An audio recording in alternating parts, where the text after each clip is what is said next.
ಎಲ್ರಿಗೂ ನಮಸ್ಕಾರ. ಎಲ್ಲ ಹೇಗಿದ್ದೀರಾ? ಎಲ್ಲರೂ ಐ ಹೋಪ್ ಇವೆಲ್ಲ ಚೆನ್ನಾಗಿದ್ದೀರಾ ಅಂತ ಭಾವಿಸ್ತೀನಿ.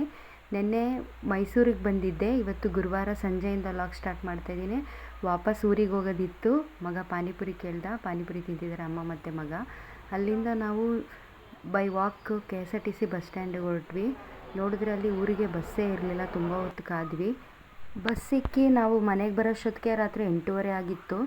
ಈಗ ಬೆಳಗಿನ ವ್ಲಾಗ್ನ ಕಂಟಿನ್ಯೂಷನ್ ಮಾಡ್ತಾಯಿದ್ದೀನಿ. ಇವತ್ತು ಹೋಳಿ ಮತ್ತು ಶುಕ್ರವಾರ ಆಗಿರೋದ್ರಿಂದ ದೇವಸ್ಥಾನಕ್ಕೆ ಹೋಗಿ ಪೂಜೆ ಮಾಡಿಸ್ಕೊಂಡು ಬೆಂಗಳೂರಿಗೆ ವಾಪಸ್ ಹೋಗೋಣ ಅಂತ ಹೇಳಿ ರೆಡಿಯಾಗಿ ನಾನಿವಾಗ ದೇವಸ್ಥಾನಕ್ಕೆ ಹೊರಟಿದ್ದೀನಿ. ದೇವಸ್ಥಾನದಲ್ಲಿ ಪೂಜೆ ಮಾಡಿಕೊಂಡು ಬೇಗ ಬೆಂಗಳೂರಿಗೆ ಹೋಗಬೇಕು. ಯಾಕೆ ಅಂದರೆ ಇವತ್ತು ಚುಂಚನಗಿರಿ ತೇರೊಪ್ಪತ್ತು. ನಮ್ಮನೆ ದೇವರು ಕಾಳಭೈರವೇಶ್ವರ ಆಗಿರೋದ್ರಿಂದ ನಾನು ಮತ್ತೆ ಮನೆಗೆ ಹೋಗಿ ದೀಪ ಹಚ್ಚಿ ವಾರ ಮಾಡಬೇಕು. ಹಾಗಾಗಿ ಬೇಗ ಮುಗಿಸ್ಕೊಂಡು ಹೋಗೋಣ ಅಂತ ಹೇಳಿ ಬೇಗನೆ ಬಂದೆ ದೇವಸ್ಥಾನಕ್ಕೆ. ದೇವಸ್ಥಾನದೊಳಗಡೆ ಹೋಗಿ ನೋಡಿದ್ರೆ ದೊಡ್ಡಮ್ಮ ಇದ್ದರು. ದೊಡ್ಡಮ್ಮನ ಮನೆಯವರೆಲ್ಲ ಇದ್ದರು. ಇವರೇ ನೋಡಿ ನಮ್ಮ ದೊಡ್ಡಮ್ಮ. ಪೂಜೆ ಇತ್ತು ಅಂತ ಹೇಳಿ ಬಂದಿದ್ದರು ಅವರು ಕೂಡ. ನಮ್ಮ ದೊಡ್ಡಮ್ಮ ತುಂಬ ಖುಷಿಪಟ್ಟರು. ಲಕ್ಷ್ಮೀ ದೇವಿನೇ ಮನೆ ಮಗಳನ್ನ ಕಳಿಸ್ಕೊಂಡ್ರು ಅಂಥೇಳಿ. ನನಗೆ ಗೊತ್ತಿಲ್ಲ ನನಗೆ ದೊಡ್ಡಮ್ಮ ದೇವಸ್ಥಾನಕ್ಕೆ ಹೋಗಿದ್ದಿದ್ದು. ನನ್ನದು ಹರಕೆ ಇದ್ದಿದ್ದರಿಂದ ನಾನು ಹೋದೆ. ಬೇರೆಯವರು ಅಭಿಷೇಕ ಮಾಡಿಸಿ ಪೂಜೆ ಮಾಡಿಸ್ತಾಯಿದ್ರು. ಅವ್ರ ಪೂಜೆ ಆದಮೇಲೆ ನಮ್ಮದು ಪೂಜೆ ಅಂತೇಳಿ ನಾವು ವೆಯ್ಟ್ ಮಾಡ್ತಾಯಿದ್ವಿ. ನನ್ನದು ಹರಕೆ ಕಟ್ಟೋದು ಒಂದು 10 ನಿಮಿಷದ ಕೆಲಸ ಆಗಿತ್ತು.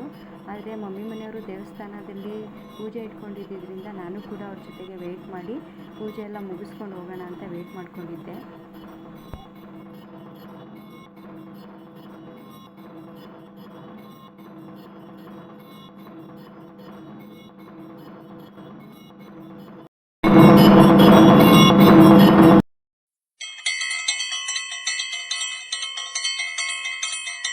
ಪೂಜೆ ಎಲ್ಲ ಆದಮೇಲೆ ನಾನು ಕೂಡ ಹರಕೆಯನ್ನು ಕಟ್ಟಿ ದೇವಿ ಆಶೀರ್ವಾದ ಮತ್ತು ಪ್ರಸಾದ ಎಲ್ಲನೂ ತೊಗೊಂಡು ಊರ ಕಡೆ ಬಂದೆ.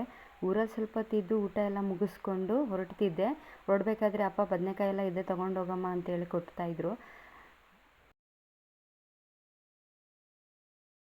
ಅಲ್ಲಿಂದ ಬೇಗನೆ ಬೆಂಗಳೂರಿಗೆ ಬಂದೆ. ಬೆಂಗಳೂರಿಗೆ ಬಂದಮೇಲೆ ಇವತ್ತು ಚುಂಚನಗಿರಿ ತೇರೊಪ್ಪತ್ತಿರೋದ್ರಿಂದ ನಾನು ಕೂಡ ಮನೆಯೆಲ್ಲ ಕ್ಲೀನ್ ಮಾಡಿ 3 ದಿನ ಆಗಿತ್ತು ಮನೆಯಿಂದ ಹೊರಟಿ. ನಾನು ಮನೆಯೆಲ್ಲ ಕ್ಲೀನ್ ಮಾಡಿ ನಾನು ಕೂಡ ಪೂಜೆಗೆಲ್ಲ ರೆಡಿ ಮಾಡಿಕೊಂಡೆ. ಪೂಜೆ ಎಲ್ಲ ರೆಡಿ ಮಾಡಿಕೊಂಡು ಪೂಜೆ ಮಾಡಿದ್ದಾಯಿತು. ಮಗನೇ ಪೂಜೆ ಮಾಡೋದು.